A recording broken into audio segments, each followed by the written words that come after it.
alaykum. Efirda men Bokira Yusupova Samarqand shahrida bo'lib o'tayotgan qaynoq voqea hodisalar to'g'risida xabarlarimizni boshlaymiz. Yoshlarimizning dovrug'i sport bilan dunyoga tarqalmoqda.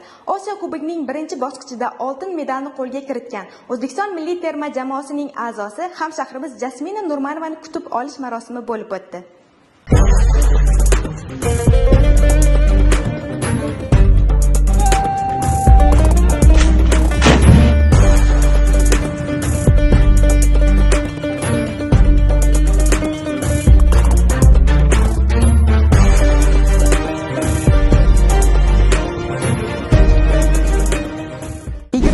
Fevral kuni Eron Islom Respublikasi Xurosoniy Razaviy viloyati hokimi boshchiligidagi delegatsiya Samarqandga tashrif buyurib, qator hokimlar va ishbilarmonlar bilan uchrashuvlar o'tkazdi.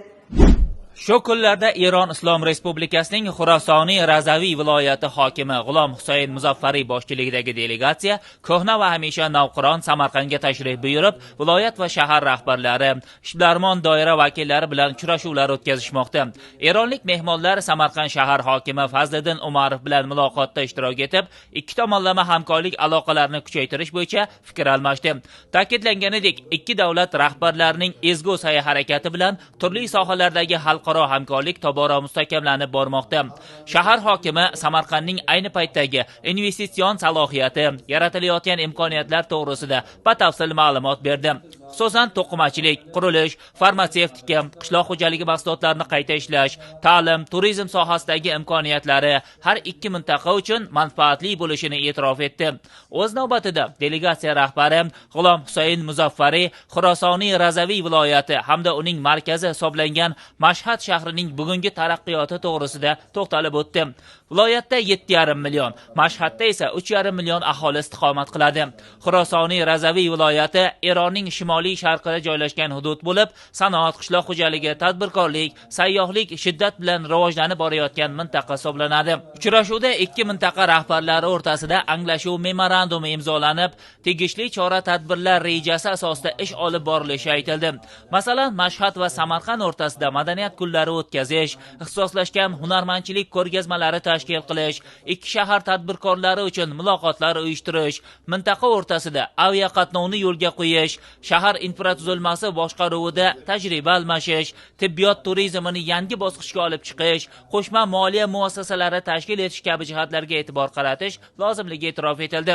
Samarqand va Mashhad ikki davlatning eng yirik megapolis shaharlaridan hisoblanadi. Shu bois mintaqa rahbarlari, tadbirkorlik subyektlari o'rtasida qishloq xo'jaligi va oziq-ovqat, tog'-kon sanoati, turizm borasidagi muloqotlar davom etmoqda. Kuni kecha shahar hokimligida Samarqand tarixi va najot ta'limda, najot tarbiyada, najot bilimda mavzulari bilan hokimlik xodimlari ishtirokida o'quv seminari o'tkazildi. Samarqand shahar hokimligida shu mavzularda tashkil etilgan o'quv seminarida Juma milliy liboslar kuni munosabati bilan hokimlik xodimlari milliy liboslarda ishtirok etdi. Unda Samarqand davlat universitetining dotsenti Sherbek Ravshanov mazkur mavzular bo'yicha axborot berdi. Seminarda Samarqand tarixi, shaharning qadimiy sivilizatsiya markazi sifatidagi o'rni, turli davrlardagi taraqqiyoti, madaniy va ilmiy merosi haqida ma'lumot berildi. Xalqimizning turmush tarzini yaxshilash va fuqarolarning muammolariga yechim topish maqsadida tez-tez hokim va fuqarolar yig'ilishi o'tkazib kelinmoqda. Bu galgi uchrashuv Bunyodkor mahallasida bo'ldi.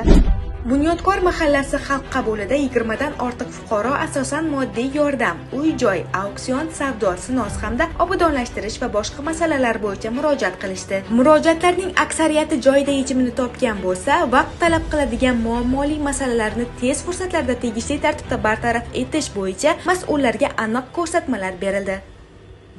Yurtimizga kirib kelgan Mohi Ramazon oyi munosabati bilan masjidlarda jamoat bilan o'qiladigan namozlarning xavfsiz o'tkazilishini ta'minlash maqsadida tegishli xizmat xodimlari bilan vazifalar belgilab olindi.